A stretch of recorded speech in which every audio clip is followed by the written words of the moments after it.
bien le bonjour à tous et bien sûr, bienvenue. Je ne sais même pas comment appeler ce que vous venez de voir. Certains pourront dire un Stream Deck tactile, d'autres un écran de monitoring. Moi je l'utilise même pour allumer certaines lumières de ma salle. J'ai commencé par créer une petite application qui m'a quand même pris pas mal de temps, dont le principe était de pouvoir ajouter des tuiles au bureau de Windows.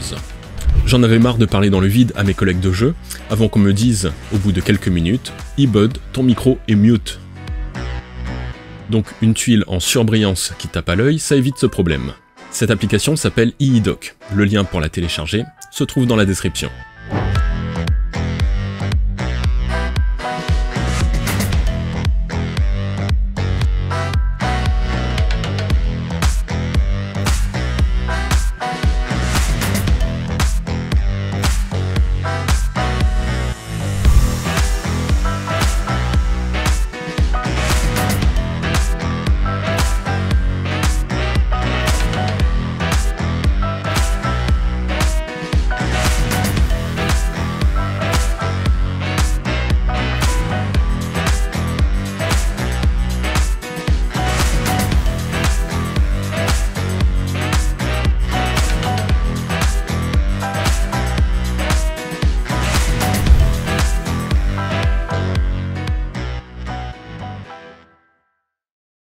Super, le principe fonctionne, mais un petit écran tactile dédié, ce serait encore mieux.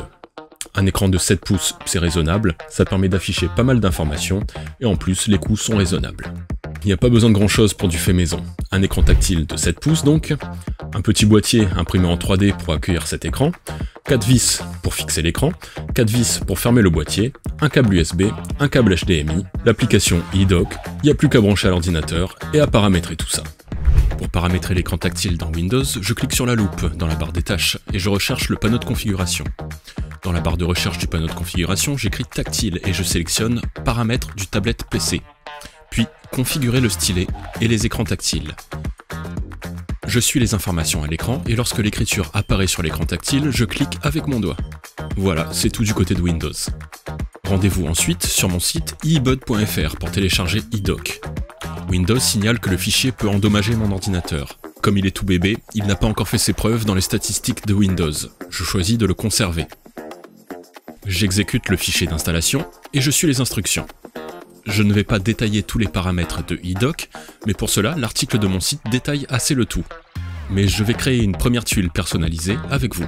Au premier démarrage de iiDock, je me retrouve avec une tuile toute simple comprenant la date et l'heure. Un clic droit de la souris ou un long appui du tactile sur l'heure permet de déplacer la tuile. Un clic droit sur la date fait apparaître un menu pour accéder aux paramètres. On peut y accéder également depuis la zone d'accès rapide de Windows. Pour créer une tuile personnalisée, je vais dans Tuiles et je vais créer une tuile de type VoiceMeter Mute. Je remplis les informations, je choisis la piste liée à la tuile, les icônes, la couleur lorsque la piste sera muette ou non. J'ajoute la tuile et j'applique les modifications. Voilà, la première tuile est créée. Je vais tout de même expliquer la fonction expérimentale de la souris. Pour les écrans tactiles, lorsque je clique du doigt à l'écran, le curseur de la souris se déplace. Ce n'est pas exactement ce que je veux. L'idée est donc de créer une zone rectangulaire virtuelle au-dessus de l'écran tactile pour paramétrer une zone interdite. X et Y étant les points actuels mesurés, donc permettant de paramétrer X, Y, min et max. Lorsque cette zone est bien paramétrée et active, le curseur de la souris ne pourra plus y aller. L'intervalle de mémorisation, chez moi, je le règle à 100 millisecondes. C'est l'intervalle de temps pour que iiDock demande la position de la souris à Windows. Voilà, rien de plus sorcier. Juste une précision, pour accéder aux informations de monitoring, l'application doit se lancer en mode administrateur.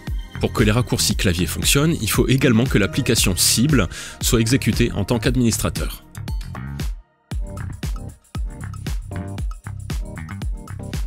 Si ce projet vous intéresse et que vous voulez acquérir un kit, je vous invite à visiter mon site iibud.fr. Les prix sont très intéressants, vous verrez. En plus, ça permet de soutenir mon travail et mes projets passés et futurs.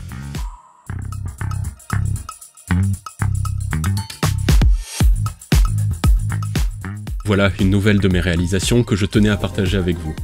J'espère que cet article et cette vidéo vous ont plu. Si vous pouvez partager autour de vous aux gens à qui ça pourrait intéresser, je vous en serai fort reconnaissant.